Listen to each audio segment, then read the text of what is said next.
Hi everyone, welcome to Birthing at Home, a podcast. I'm Elsie, your host. I've had 2 home births in April 2020 and in June 2023. I'm a mental health nurse and an ex-student midwife that has a strong passion for birth and supporting women. Before we begin, I would like to acknowledge the Wurundjeri people who are the traditional custodians of the land I'm recording on in Naarm, Melbourne, Australia. I would also like to acknowledge that Aboriginal and Torres Strait Islander peoples have been birthing at home on country for tens of thousands of years prior to the British invasion and acknowledge that sovereignty has never been ceded. In episode 11, I chat with Mel, a Womiri woman from Newcastle who birthed her first baby Alaska at home 2 years ago and is planning a free birth with her second baby. I thoroughly enjoyed chatting with Mel and am so excited to hear about her free birth too.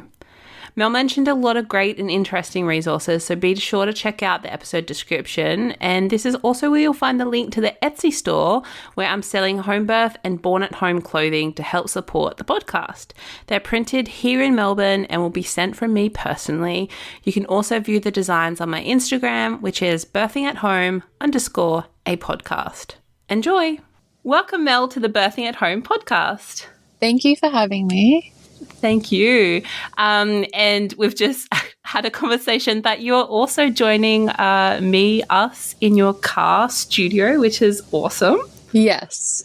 Yeah. Toddler-free. Toddler-free. Thank you so much for joining me today. Do you want to start off by just telling us a little bit about who you are, where you're located, your family, etc.? Sure. So I'm located just out of Newcastle. In Lake Macquarie, so in New South Wales. I've got a 2-year-old girl named Alaska who I home birthed, and I'll share her story today. And then I am also pregnant with my second bub, and I live with my husband Jesse as well. Yeah. Cool. And Alaska is 2, did you say? Yeah, she just turned 2. Yeah, cool. And so you had a home birth with Alaska, is that correct? Yes. Yeah, amazing. Do you want to start off by, I guess, telling us a little bit about the pregnancy with Alaska? Yeah, sure. It's funny because now I've halfway through my second pregnancy, I have a really interesting perspective, and I thought my first pregnancy was just normal, but now with this pregnancy, I've had a really beautiful pregnancy. I haven't been sick. It's been polar opposite. Wow. And I actually noticed that my first pregnancy was pretty tough. Because you just expect that you're meant to be sick the whole time and things like that. It's sort of normalized, right? So I was pretty sick. I think I had vomiting and all day nausea until maybe late in the 20 weeks marks. Wow. Yeah. And then after that, it was just in the car, and I'd still have it lingering around. But in terms of pregnancy symptoms, I was pretty I was okay. It was just the sickness, and then towards the end, I had heartburn so bad. Yeah. So bad. And towards the end, I was just so over that keeping me up at night, and I was struggling to eat anything, or even drinking water some days would trigger it. So my pregnancy was straightforward. I had no complications or anything like that. But now that I've been able to compare with this pregnancy, I've actually had such a different experience this time around. Yeah, wow. Well, I've actually just finished speaking to a friend who's pregnant, and she is saying how nauseous she feels and how unwell, and she's trying the ginger and whatever to try and stop that nausea, and it's just but it's so. I was sick with both of my babies as well, and it's so mentally challenging. Yeah, so I can't imagine how amazing that must feel to not have that extra thing in your mind.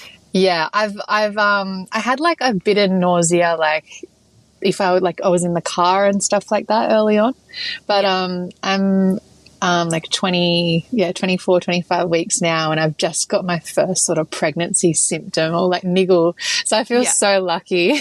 Yeah, wow. That's amazing. I guess I should also ask, what did you first baby Alaska, what did you know of home birth before Alaska? I didn't know anything. I've always followed like a pretty holistic lifestyle. Yeah. And when because I was only like 20, I think I was 21 when I fell pregnant with her. Yeah. So I hadn't really known anyone in my circle that had had a baby. Yeah. And my sister-in-law had her first 2 years beforehand, and she just went to our local birth center, like through the MGP program. Yeah. And she like raved about it, and I just always thought, like, I knew it was like a natural birth center, and I'm Indigenous as well, so like I've always had a thought that like birth is just normal. Like pretty much everyone in my lineage has had just very straightforward, normal, community-centered birth. So yeah. I was never fearful of birth, but I always just thought I'd birth there. Yeah. And I'd never really heard much about home birth until early on in my pregnancy. My sister brought me a ticket to a like holistic pregnancy seminar, and there was a home birth midwife that did a talk there. Oh, wow. And I think it was like 2 minutes in, and all she did was like share about what she does. And the first thing she started off with was, yes, home birth is legal.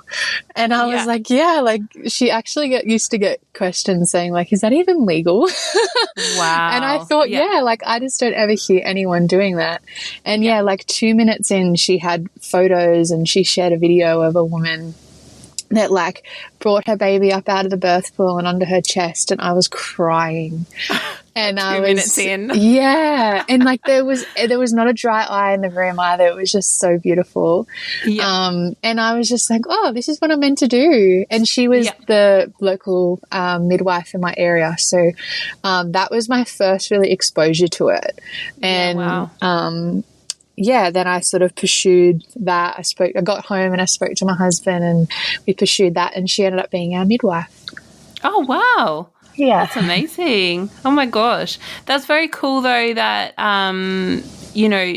somebody shared such a thing with you so early on that, that like, I guess that just goes to show like, it doesn't have to be like this big, I forget who I've heard say it, but you shouldn't have to do like a midwifery degree to know like how to birth or whatever. It should just be like women's knowledge that women's bodies like physiologically are built to birth their babies, but we've like lost that knowledge, I guess, and therefore the confidence that our bodies can do that. And it doesn't have to be some big amazing weeks and weeks of education, something as simple as just, share like 2 minutes in and you're already like, wow, mind blown.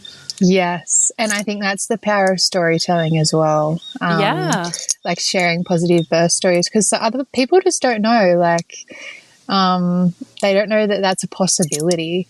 I've had so many, especially my young friends were like, how did you home birth?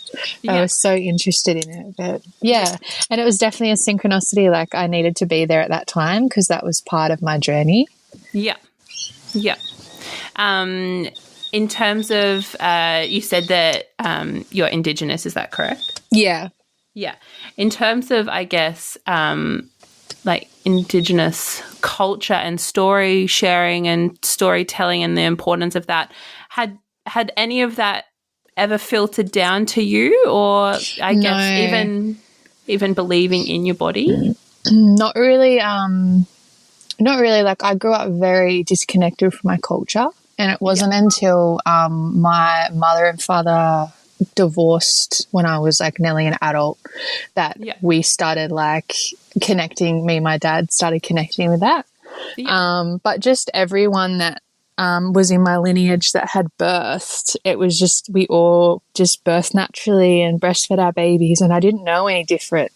Like I wasn't really exposed to that until I was older. So it's just always felt like an innate thing that were meant to do. Yeah, amazing. So you got to see, what did you say, it was a course or a documentary? Or it was a holistic pregnancy seminar. So it was just like a local day where people that supported women in pregnancy and birth got together at like a yoga studio. Yeah. And there was like a doula and a few other people that worked in the space, and then my home birth midwife, and they just really shared about what they do and how you can access their service. Yeah. And so in the area that you live, is there, I guess, a lot of access to private midwives? No. So this is the interesting part. So now there is. After COVID, but my midwife is actually from Sydney, and she would travel the 2 hours to Newcastle because there was no private midwife that actually serviced Newcastle and the Upper Hunter. There was one on the Central Coast, and she'd been doing it for like 10 years, so she was like the OG. Sadly, she's unregistered now, but now there's a few newer ones. But I was just so lucky. Oh, you'll hear my story, but she was just an incredible person to be able to birth with. Yeah. And so when you'd gone to this seminar, did the thought, I guess, occur to you, I want her as my midwife? Or that's very cool. Yeah, just like she was like a bit older. She'd been doing it for so long, and just her demeanor was like, you know, when you meet someone and you're like, they're just the perfect person to be in the birth space. Like their energy is beautiful and they're quiet, but you just knew she was so knowledgeable. I got that vibe off her straight away, and I knew that once my husband met her, he would not have any like reservations or concerns or I was set on her, and we had the conversation when I got home, and my husband's so good. Like, I'm pretty like out there as a like in birth, pregnancy, and parenting. I'm pretty out there, and I don't really like to go with the norm. And he doesn't question anything. He's just like, he just has full trust. We just spoke about this with my birth keeper. She asked how he felt when we made the decision of our birth choices, and he was like, I just trust her. Like, I trust that she knows what's best. And I just thought that was so beautiful. But we spoke about it, and then I said, look, like, I don't know what it would cost or anything, so I probably need to reach out to the midwife and check. And she just said she'd come over for like a meet and greet, and she'd talk about what she does, and then she'd go away, and we can just let her know if it'll be a right fit. And on the day, my husband was like, oh no, like, let's book you in. So as soon as he met her, he was sold. Yeah, that's amazing. And so how many weeks were you, do you think? Like, is it something that you had to jump on really quick, or? Well, even it was 2021, I think it was. Okay, yeah. Even at the time, it was only just, even at the time, like, things were about to start with COVID, and Homebirth was getting really busy. So I was like, by the time I met with her, I think I was 12 weeks, but it was so hard to actually get a hold of her. Like, she was so busy, and she kept saying, yep, I'll get back to you tonight, I promise. And then she'd message being like, so sorry, at a birth. Or wow. So once I spoke to her, we locked her in straight away. And I remember at the end, like, I had my baby a week before we went into hard lockdown. And I just remember at the time, like, she was getting call after call, like women that were booted from the hospital system, or they didn't want to birth in the hospital with no support. Yeah, and well, they were she like was getting so rid of, busy. They were saying that, like, you know, you had to choose, like, there was like this massive confusion. I remember in some hospitals in Melbourne, whether even like your partner, like not doula, not like private midwife, it just like your partner, if they could come to the birth, or like they could only stay for like 2 hours after the birth, or some ridiculous thing. So it's heartbreaking. I really feel for any woman that had to experience that and then had to go through the postpartum with like no support and completely disconnected. I feel so lucky that my experience was like I didn't have to do that. But if you look at it in like hindsight, the positive out of all of that was that it drew a lot of people to home birth. So I know a lot of people who were just pushed into the home birth space because they didn't feel safe in the hospital at that time, and it's probably the best thing they ever did. Yeah, well, it created that very high contrast of like, oh, well, there's very sick people at the hospital right now, and I'm not really sure if I want to be around where all of the COVID is. I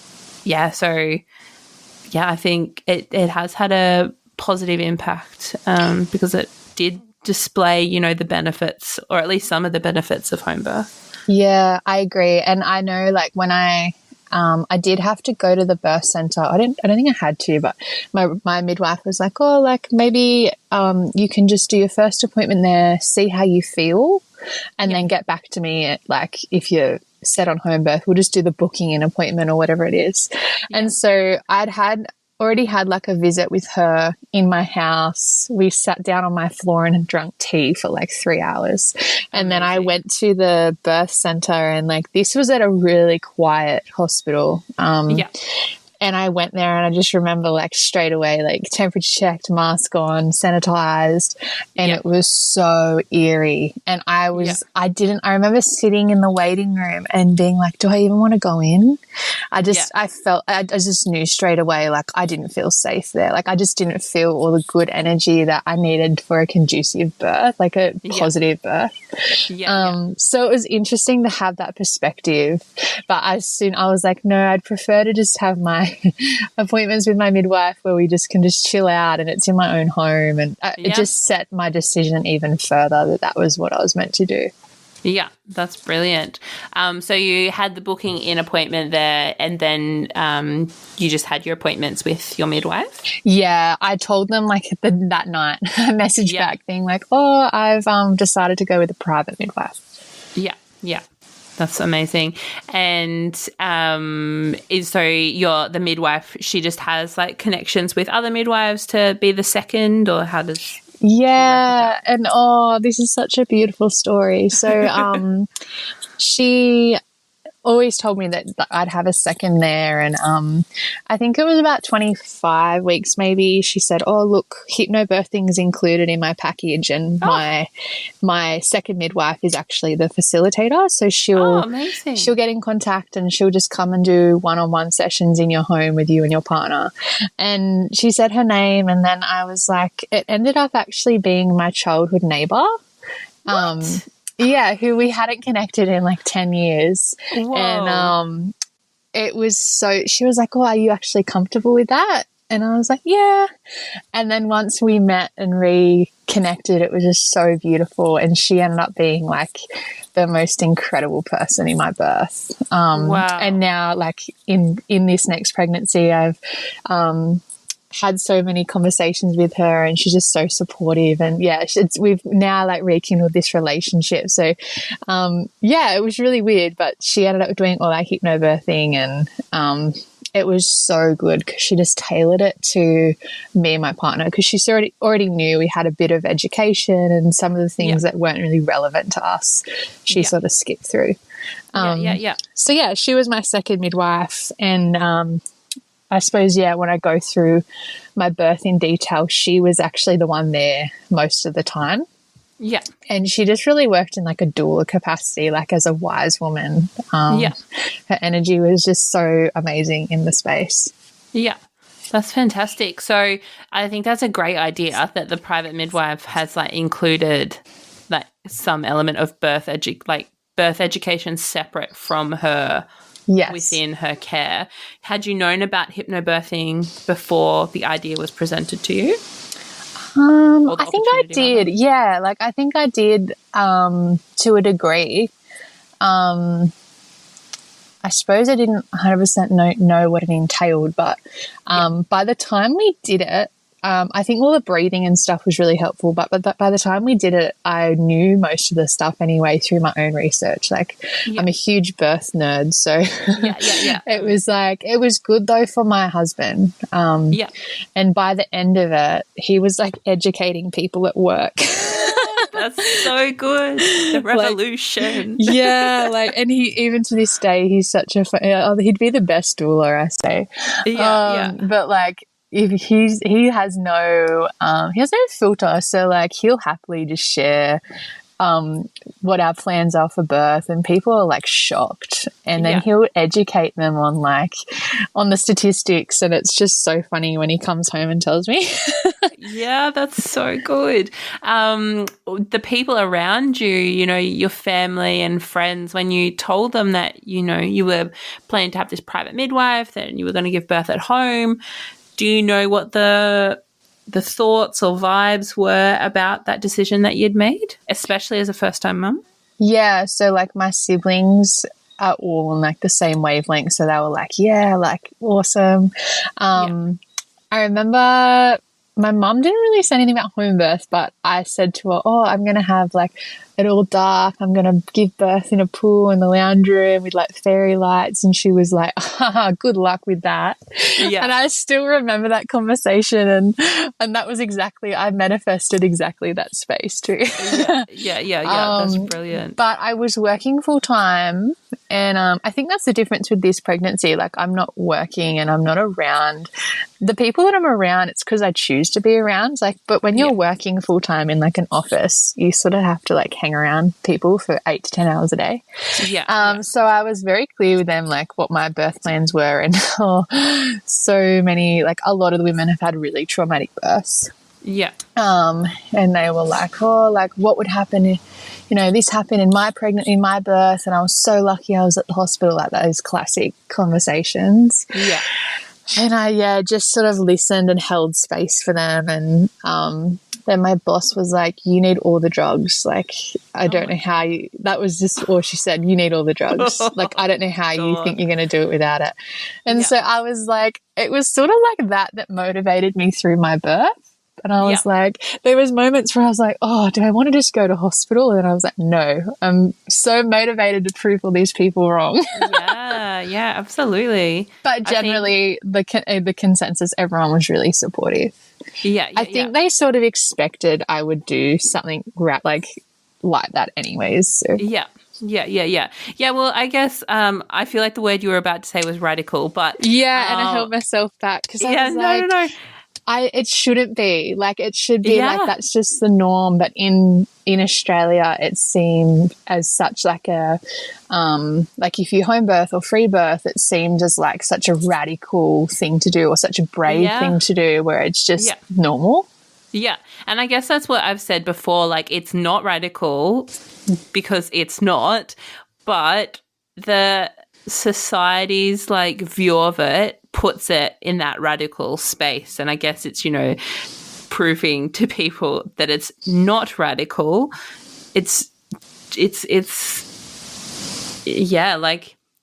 not radical. It's just a different place to birth. There's nothing radical about it just because it's different. But I can imagine in an office space, because you don't get to choose the people that you work with. But good on you for like using that as motivation. So very different this time, everyone around me. And I've even had conversations, my birth this time, I'm just having a birth keeper and birthing at home, and I've shared that with my mum, and her perspective on birth is like mine now. Like, she just thinks it's so normal. And she's been educated along the way. So I love that's the thing about sharing positive birth, is that it can actually trickle down to so many different people and change their perspective of what they think is the normal, right? Like what we're taught to believe. Yeah, absolutely. And I guess that's also, about changing birth culture. It doesn't have to be radical. It can be simply just knowing that home birth exists, that it is legal. It's not this crazy thing that like the police are going to come to your house. I mean, police are called sometimes too. I've heard these stories, but like it's not, you know. Yeah. Anyway, I'm on a tangent now. So most people, I guess, close to you were quite supportive and accepting, and kind of expected that this would, if this option was available to you, you would choose this. Yeah. I don't think it shocked anyone. Yeah. Did you decline anything during your pregnancy, like any tests or things like that? Yeah. So, my midwife, she was so bloody good. She would like just at the time bring up like, oh, this is what the recommended testing here in New South Wales is. And when she would suggest something, she would give me like statistics, she'd give me alternatives. So like for the gestational diabetes, I was like, oh, I'm not really keen on that, blah, blah. And she was like, look, there's actually these other options. If you are concerned, we can do this. And then she plainly just said, like, it's not standardized care around the world. Like there's places that don't even test for it. And, you know, we could be worried later on if you decided to do nothing. We could be worried if this happened, or like she'd give me a whole spectrum of options. So, we decided we didn't test for gestational diabetes or anything. And then same thing with GBS at the end. She just gave us the statistics that what was the statistic would be if I did have it at the time, and if baby did get it, what the signs would be. And she just said like we'd pick it up very early on, like if baby was unwell. Me and my husband just sort of risk assessed. We didn't think that they were needed. They weren't the right choice for us.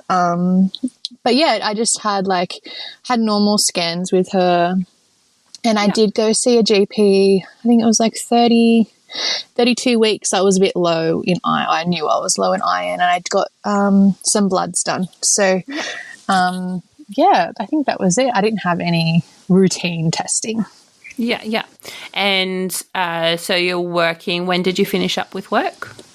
I kept saying to my work, I was like, I'm going to be that lady that goes to because they were like, oh, you probably got to like hand this over or start doing this. And I would say, I'm going to be that lady that's pregnant for 43 weeks. Okay. I've got lots of time. And I actually was, I literally was. So I started working. I worked in child protection. So, I had a really full-on job. I would have to go out on call to incidents and things like that. So at 38 weeks, I started just working from home, doing like back admin stuff. Yeah. And I think I was maybe 40 weeks when I fully handed it over. And then I had like 3 weeks just to chill. And the funny thing is I still didn't feel prepared. I was like, I remember going into labor and being like, oh, I need to go get like groceries and do a few more snacks and put them in the freezer. And you just never feel ready, I don't think. No. Especially like, that's pretty cool that you already could sense that the likelihood that you go over as a first-time mum is significant anyway, but like to also like go over that 42, like that's pretty amazing that you felt that within yourself. I just had seen like so many things being like, expect to be pregnant for 42 weeks. And I was like, well, I'm going to expect till 43. So I'm not disappointed. Absolutely. And, like in terms of the stresses with your job, did you find that impacted, your pregnancy or, especially in those later weeks? Did you find that had an impact or? Not in my later weeks, but like the perspective of now, my lifestyle's so different. And I think the reason I felt so icky in my first pregnancy was just like sitting at a desk, no movement. When you work in an office, you eat so bad. And just high stress all the time. and not like when, you know, I was in a management position. So when you'd go home, you're still, you know, a contact for on-call. So you don't ever switch off. So I think just now I know more about, like, I've read more research about like the fetus and like how the stress affects the baby. And I just think, like I'd never do that again. I'd never work in a job like that when I'm pregnant. Yeah. And so you were roughly 40 weeks. Had you felt any signs of labour or like experienced anything in the lead up to the 40 weeks? I don't know if I had like the Braxton Hicks or anything, but pretty much from like 36 weeks, I felt like I had period pain all the time. Yeah. Wow. And it would be like worse at night. I just felt like this dull, achy pain, and my midwife would just say like, "Oh, it's probably just your body preparing." Yeah. And I think I was like 35 weeks, and I pulled a tarot card, and I was away in the Blue Mountains for my friend's birthday, and they were all going like on a hike that day, and I was tossing up whether if I should just like stay at the Airbnb and cozy up, or if I should go with them. And the card I pulled was movement. And oh wow. And so from then I like kicked my ass into gear, and I spent the last couple of weeks of my pregnancy like moving all the time. Like I was like going to the pool every night, and I would just go into the indoor pool and just lunge, and I was like moving and like I was doing aqua aerobics, but it felt so good. But every time I'd finish, I'd feel like I was going into labor. Like I'd just feel the baby so low. And so I just had like a month of that, going to bed being like, oh, like I wonder if this could like trigger something. But I knew when I did eventually go into labor, it was very different. Yeah. And, you know, with my first baby, I was 41 plus 5, and like even recently with my home birth, like I just found it was like such a mental game for me of like, when is it going to happen? Did you feel any of that? Did you question like, will it be today or will it be tomorrow, or this is the 10th full moon, or you know? I remember the moons. I do remember like I'd be like, oh, this is a full moon, maybe it's going to happen. I was pretty relaxed, but I did like the week of, I remember just crying at night. I was in so much like discomfort with heartburn. And I wasn't able to sleep. And I just remember crying, being like, oh, I don't know how long I can do this, and I'm getting over it. But in terms of like just being pregnant, I also had a winter baby too. So I wasn't really like having to endure the heat or, you know, all that stuff. But no, I was pretty patient. It was just that last week I was getting a bit over it. Yeah. And, you know, as you approached what the maternity system in Australia says, you know, like is outside of term, like 42 weeks, like, did you experience any pushback or any, you know, did the midwife have to have conversations with you about induction or anything like that? Not at all. And the funny thing was that I actually didn't, because I had pretty much gone straight to a private midwife. I thought I was really educated, but I didn't actually understand how bad the maternity system in Australia was in terms of induction rates. It wasn't until after I had my baby, and all these people that I went to school with all had similar age babies, and all of their stories were like their birth announcement, and it was like a C-section, or they talk about how their induction, they went into fetal distress. And I was like, oh my gosh, this is like the 10th woman that's had the exact same birth. She shared the same story about her birth. So I didn't really know like there was such a push, or it was so abnormal for women to go past 42. And throughout my pregnancy, so no, there was no discussion with my midwife about my dates ever.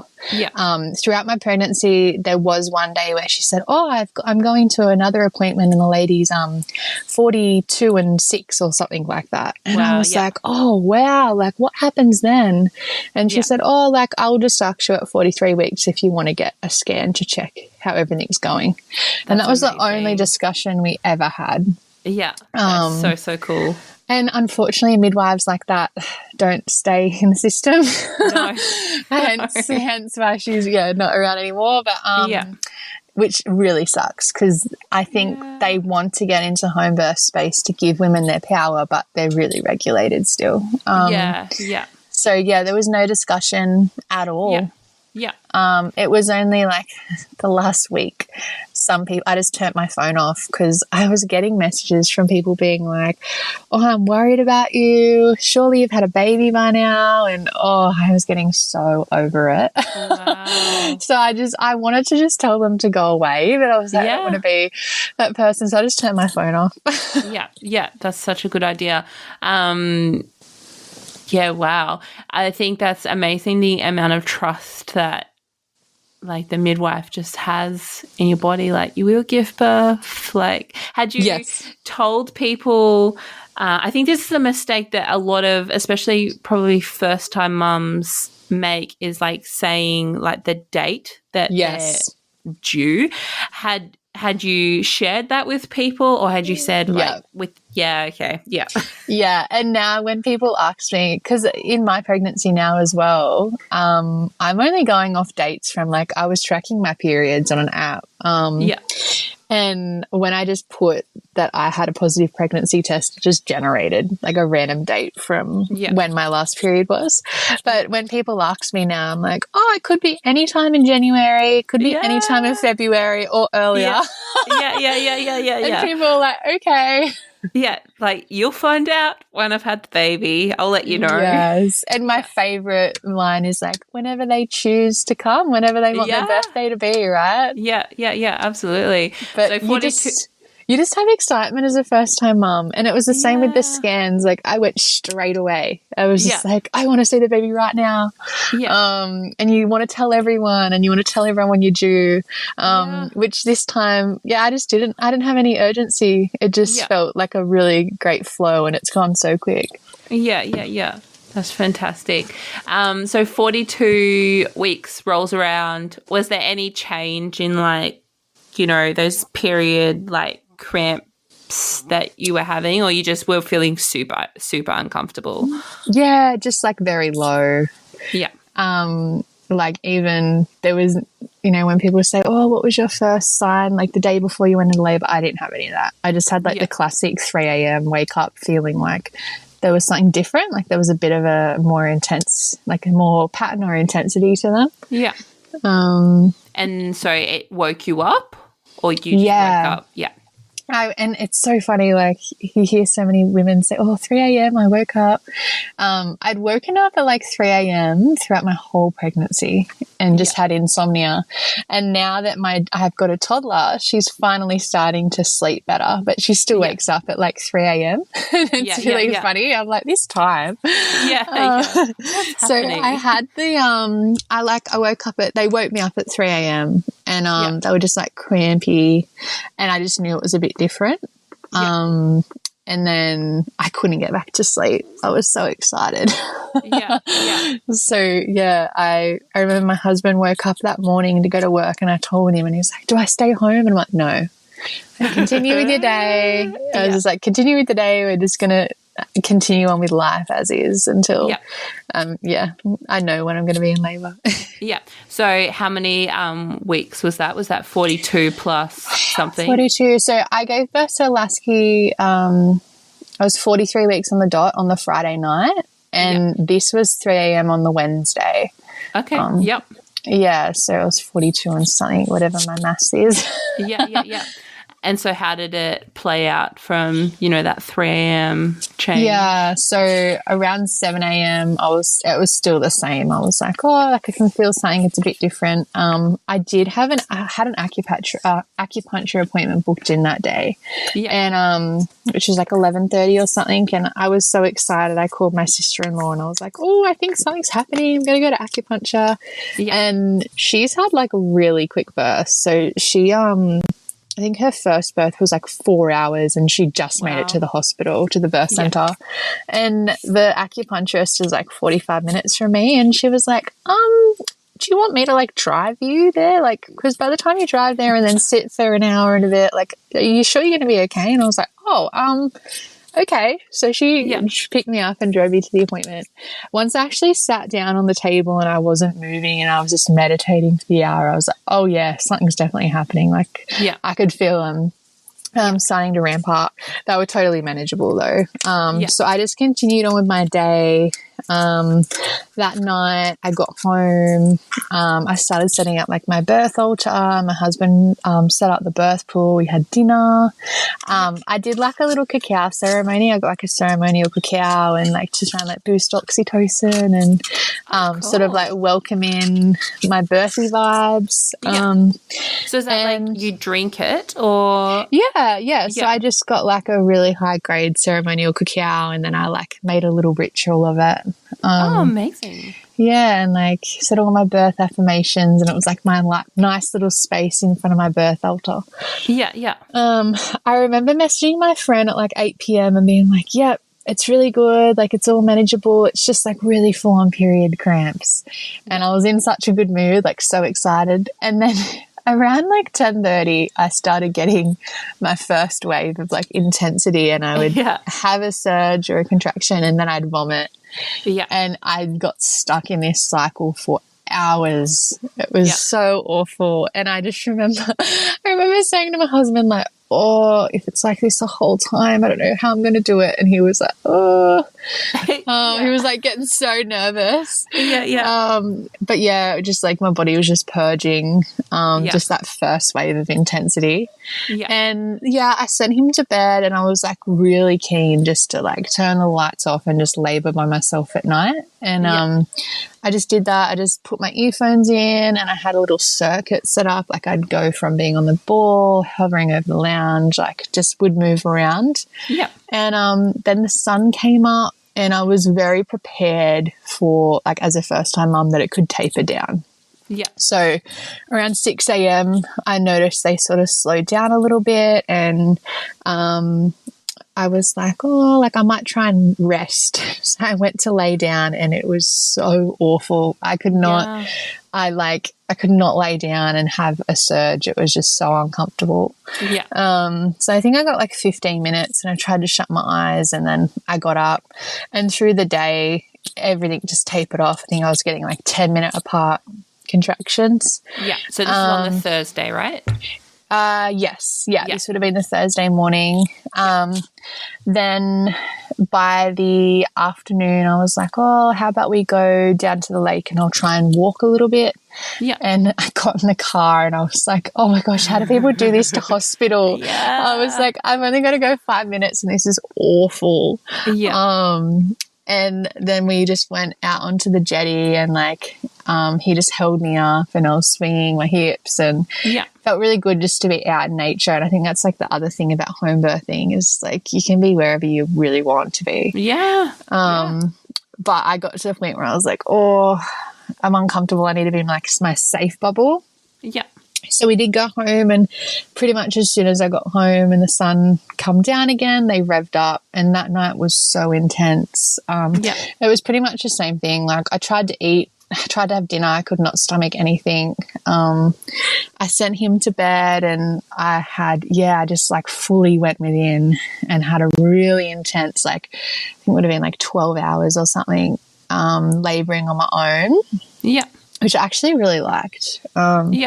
And I started like getting in I didn't want to put water in the birth pool, but I started getting in the shower just for a bit of like pain relief when I was feeling like a bit out of control.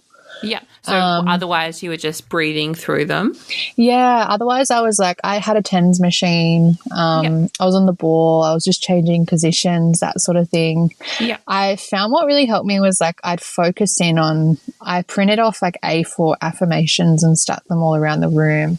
Yeah. And I just focused on one affirmation for like as long as I could. And then if I felt out of control, I'd go to the next one and just like really hone in on that.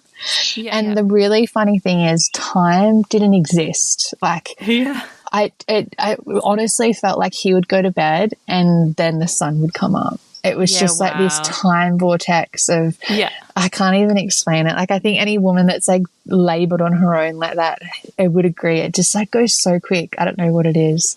I did at one point fill up my bath. I was very mindful of using hot water too, but I did fill up my just bathroom bath. And I remember getting in and it was so uncomfortable.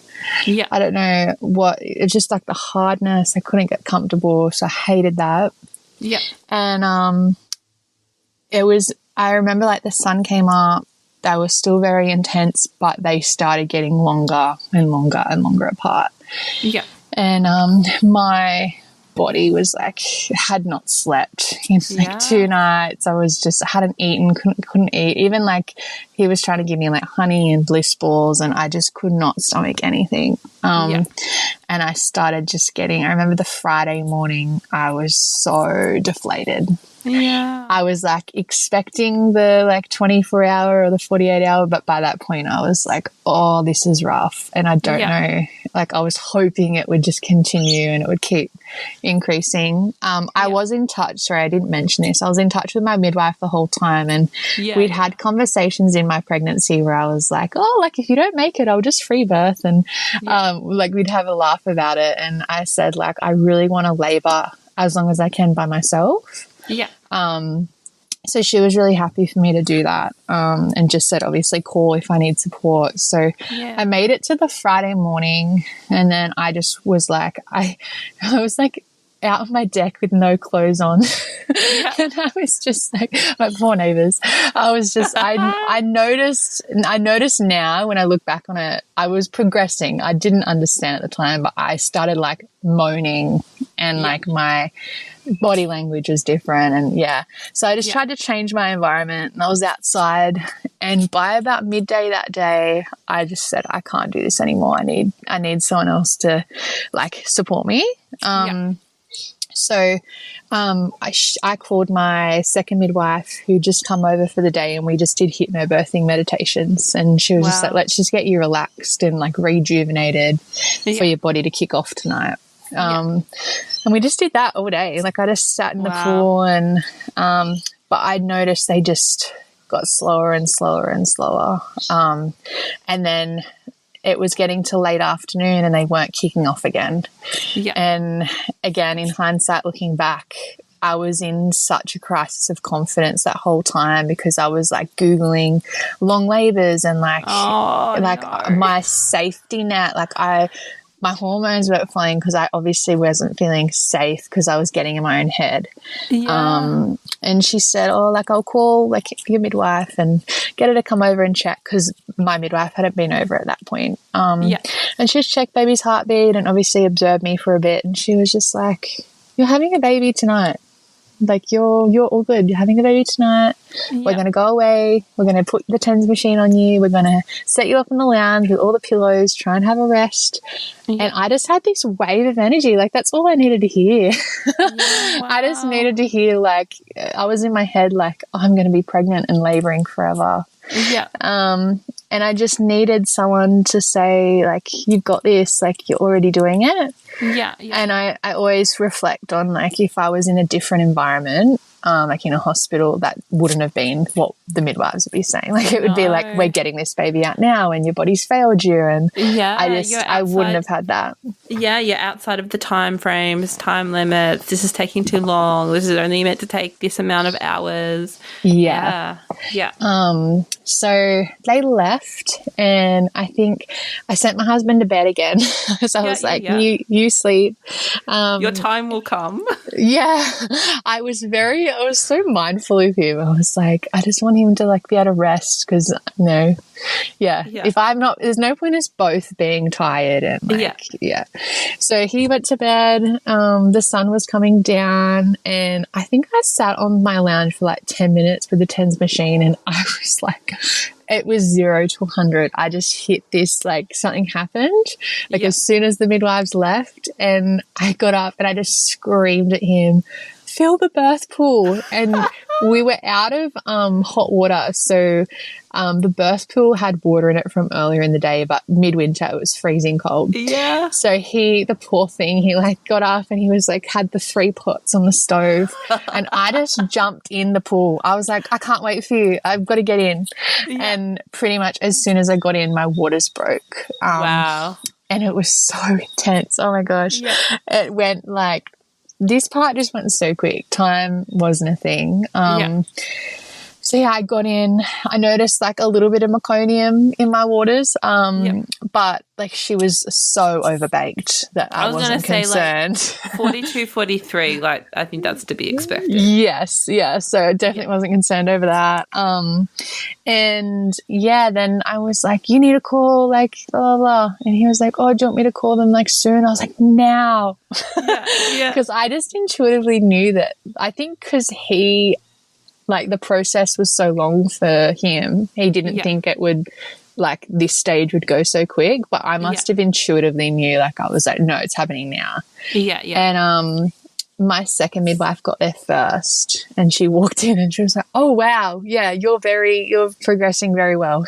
Yeah. And I was in transition pretty much when she got there. Yeah. And which I'd been thinking like, oh, I don't know if I can do this, don't know if I can do this. And I did say once to her, I'm not sure how long I can do this. And I had one more surge and then I transitioned into like bearing down and pushing. Yeah, and that was the best feeling ever.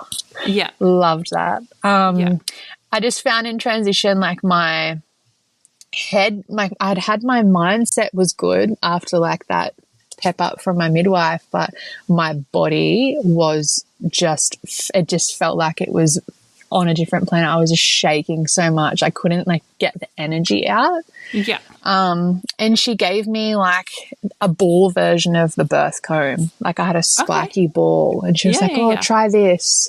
And oh my gosh, it was amazing. It just like gave me something to channel the energy into in my hands. Yeah. So I was hanging over the birth pool and like just ripping them apart. So that really, really helped. And then I think my transition period was like 5 minutes. Like it was so quick. Wow. So I feel really grateful for that. And then, I just felt that pressure change from like that front pressure that I'd had for like 3 days just went to my bum. And I was like a different person. I was like, oh, I can feel it's different now. And she was like, yay, like you're here. You're going to meet your baby soon. Yeah. And then I could just relax. Like I sat back down in the birth pool and I asked for something to eat. And it was just different. There's like my second midwife got photos of me and I'm just like laughing and eating an icy pole. And I was drinking water and it just felt so much better. Yeah. And like I said, things went really quickly. My main midwife got there and she videoed like as she was walking through the door because she knew I was quite like close. And the video was only like 6 minutes. So wow. I just like I don't even remember her entering the space, to be honest. Like I was just in the zone, but I do remember her saying like, have you felt like the fire, like the ring of fire or a baby's head coming out? And I was like, oh, not yet. And then just as she said that, I started feeling it and she was like, she was like, feel down. Can you feel the hair? And that was like, oh, the best feeling ever. Yeah. And then I just had, I was just waiting for each surge to push. Yeah. I had no coach pushing or anything, but I was like, I think they could see I was so excited to meet her after this that I was like just pushing with all my might. And they were like, oh, like you can just relax, or like, do you want to put your leg up like in sort of like a half squat? That might help bub emerge a bit better. And yeah, I just kept pushing and pushing and pushing. And then I felt baby go in and out a few times, and they just explained that was normal. And then I remember like her head came out, and I was like, do I grab her? And she's like, oh no, like in the next surge, she'll probably just rotate. And she did that and like flew out into the water. And yeah, I went to pick her up, but she had she did have a cord around her neck twice, and then she was like wearing it like a backpack. It was like zigzagged across her back. So I went to pick her up, and I started with her neck, and then I was like, and then my husband come and like untangled the rest of her. And again, like that was such a natural process. Not once did my midwife like step in or try and overrun that situation. And then I pulled baby up, and she didn't cry for a bit. I just re-looked over my birth video the other day, and so many details that I've forgotten. But yeah, she didn't cry for a little bit. And it was like, it was the best feeling. But until she cried, like I seen my face once she did let out a little thing, it was like everyone sort of relaxed. I felt relaxed. But yeah, she came out, and she stayed on my chest for ages. And like I think you said earlier around like what was the best bit, and that bit where like you have the baby on your chest and you've done it, and the energy in that room, you just can't ever like describe to somebody. No, it's just such an incredible time. Like it would be a drug. Yeah, it was so cool. And like I was like looking at my husband, and he was crying and laughing, and I was crying and laughing. And it was just so cool. Did he manage to get some pots of warm water in the pool? Yes, he did.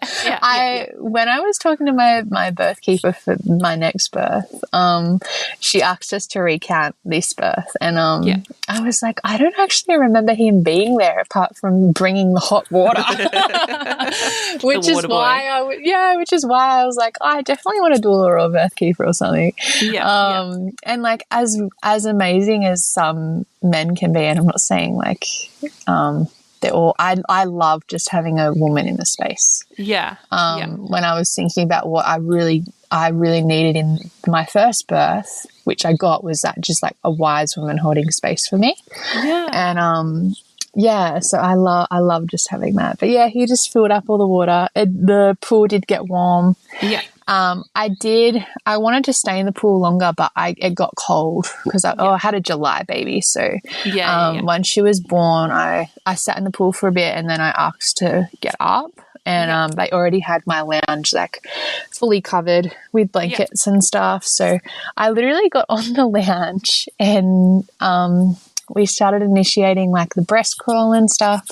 And as soon as she latched, I just fell asleep. I just was like, I'm going to have a sleep. And I remember my midwife like talking with my husband around, I was like not having issues with latching, but like trying to like work out how you do it the first time. Like, of course. And she was sort of explaining like what to do and where to angle babe's face and stuff. And I just remember dozing off. And so, baby was just on my chest. I was reclined on my brand new lounge. It was so good. And, I just sort of stayed there for a little bit. And then it was sort of time to think about my placenta, which I actually hated that process. After that, I was like, do I have to birth a placenta now?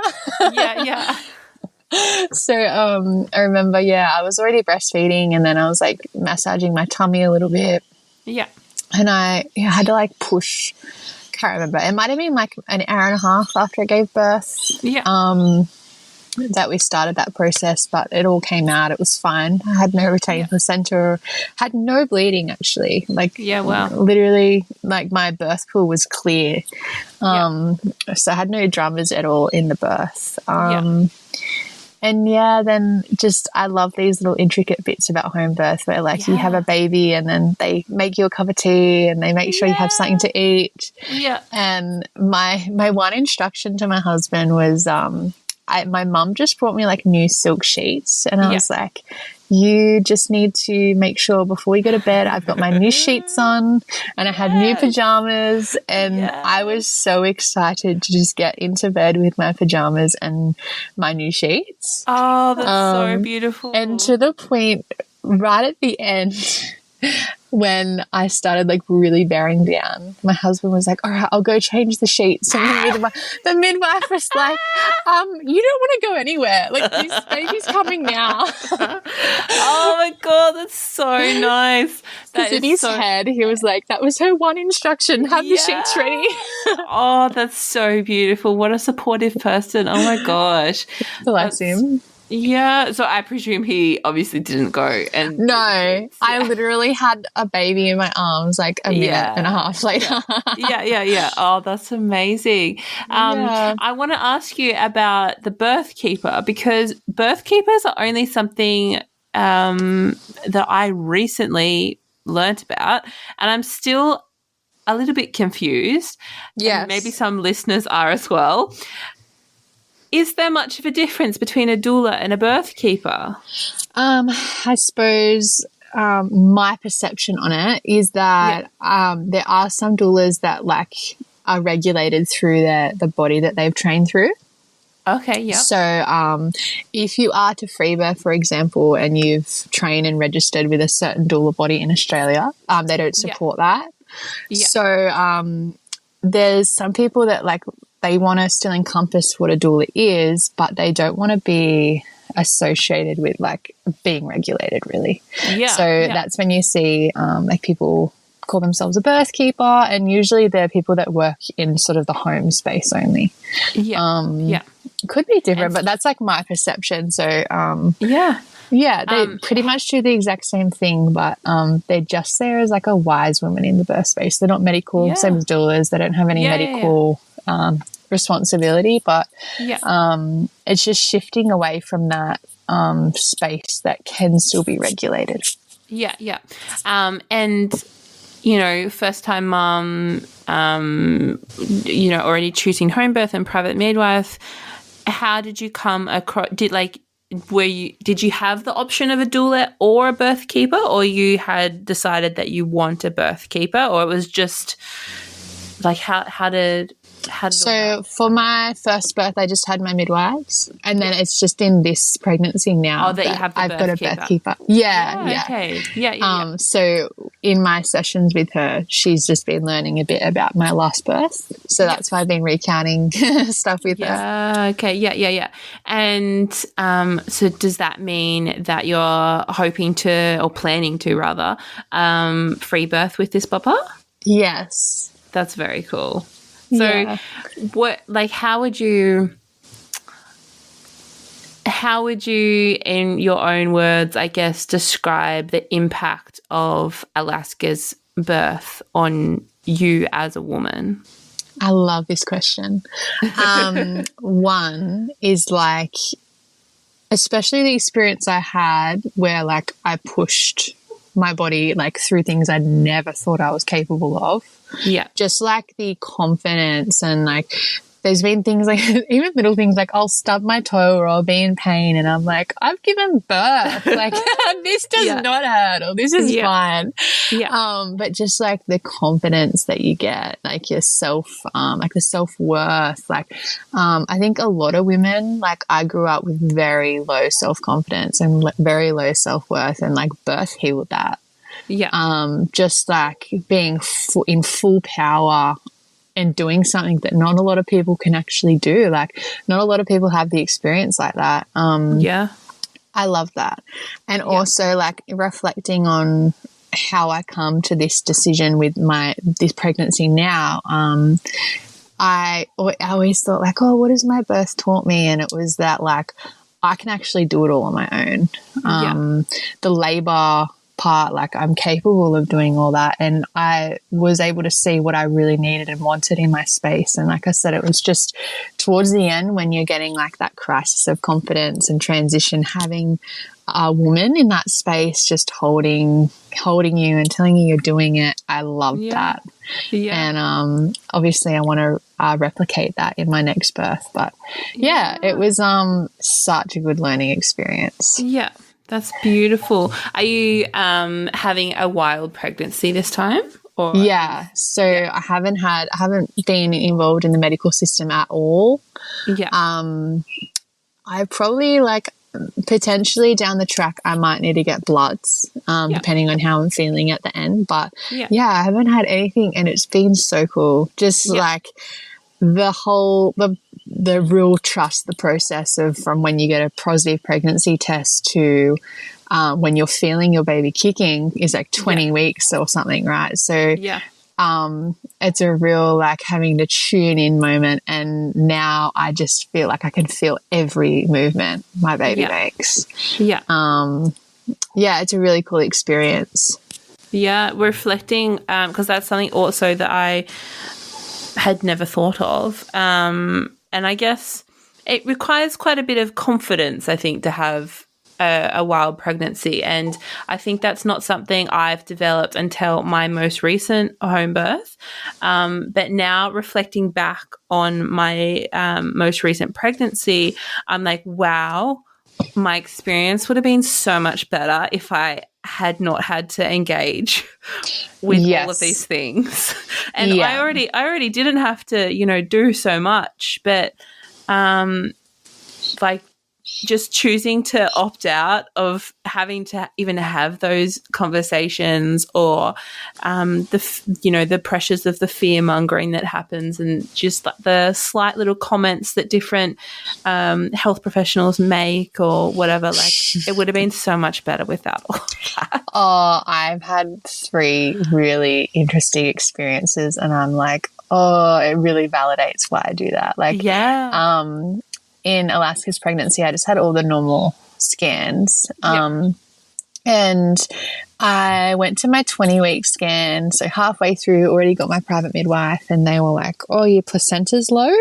Yeah. And at the time, I didn't know anything about that. Now I speak to so many people, and they're like, oh, they told me that too.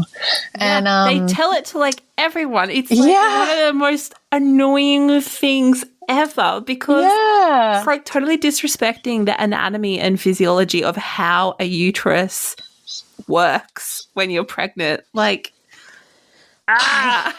then the whole way that the scan system is, so they say that, and then I said, what does that mean? She said, it means you could have placenta praevia. Ugh. And so then I'm like, oh, what's that? She's like, you're going to have to talk to your doctor. Oh, and my God. Then I'm like, what the heck? Okay. And I walk out of there, and the first thing I do is Google placenta praevia, and it's C-section. Yeah. And I am a mess. I'm I'm already halfway through. I've fully invested in this pregnancy and this home birth. Yeah. And my midwife was overseas for 2 weeks, and the scan place had the wrong GP on file. So they sent the scan result to another GP.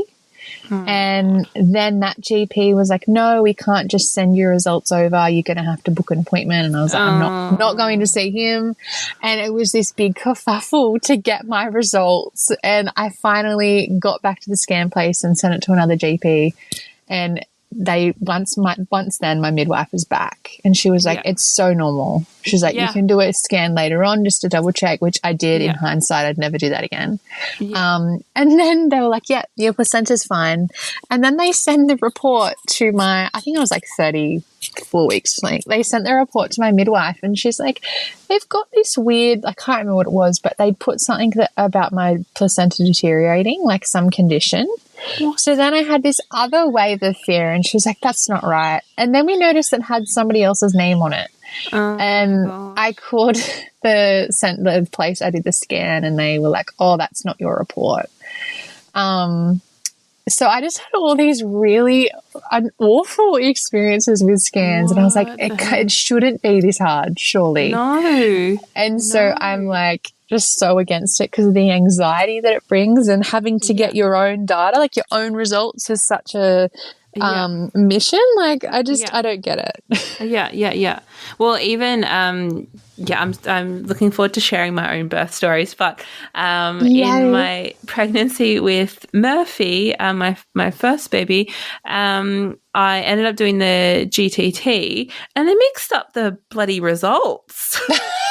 So I had been so adamant that I wanted to decline. Anyway, I was told that I might not be able to home birth if I didn't have the test. Anyway, whatever, I did the test. I sucked it up. I took the stupid drink. I took all the blood tests. I, risked a parking fine. I did all these things. And then I get the results, and the pathology person has literally said, these are not the results of a human or like a pregnant human. Like, they don't make sense. What? And I was like, what the heck? And then they had the whatever to ask me if I would do it again. I was like, I am not doing it again. But like, it was so stressful, and I wish, or like maybe it exists, like what is the impact of all of these stresses? These, that was particularly stressful for me, and I imagine the placenta previa thing was stressful for you. But, there's so many other slight little things that just add up. Like, what is the impact on the woman, on your mental health? Like, how does that all interact with the whole labor and birth experience? Because it can't be good. Yeah, and I think it was Dr. Sarah Buckley in one of her books talks about all these I don't know if it's Australia-wide, but in New South Wales, all these tests that you have to do as a standard measure. Yeah. The cost on the government for all these things that are, for most people, unnecessary is astronomical. Yeah. And I'm if you have this thing that you say is a standard practice where it doesn't make sense that there's other countries that are way ahead in terms of women-led maternity care, and then they don't actually test everyone for that. Yeah. It just makes I just don't understand how, state to state it could be different, or if it's such a focus here, why isn't it in other countries like that? Yeah. I mean, not much about the maternity system here makes sense to me. So I prefer to focus on the positive things, like this beautiful, empowering story that you've just told. And I'm so excited to hopefully hear about your free birth in X amount of months. Yes. Especially with Birth Keeper. And I hope... you should reach out and let me know. Yes. I'd love to share your next birth as well. Yay. But thank you I'm so manifesting. much. I'm just manifesting a quicker one. But look, I'm 100%. completely prepared. I've done it before. Yeah, exactly. And when you've pushed yourself to that limit, you really believe in yourself. And I've said it before, imagine if we all just believed in ourselves and our bodies. But so thank you so much. Thank you for having me. Yeah, and I hope it's not too hot in your car. I heard you wind down the window before. Hot day here too. I had the aircon on, but when the car's not actually moving, it starts to just blow hot air. Oh, yeah. So I was the window's a better option. Yeah. All right. Thank you. No worries. Bye.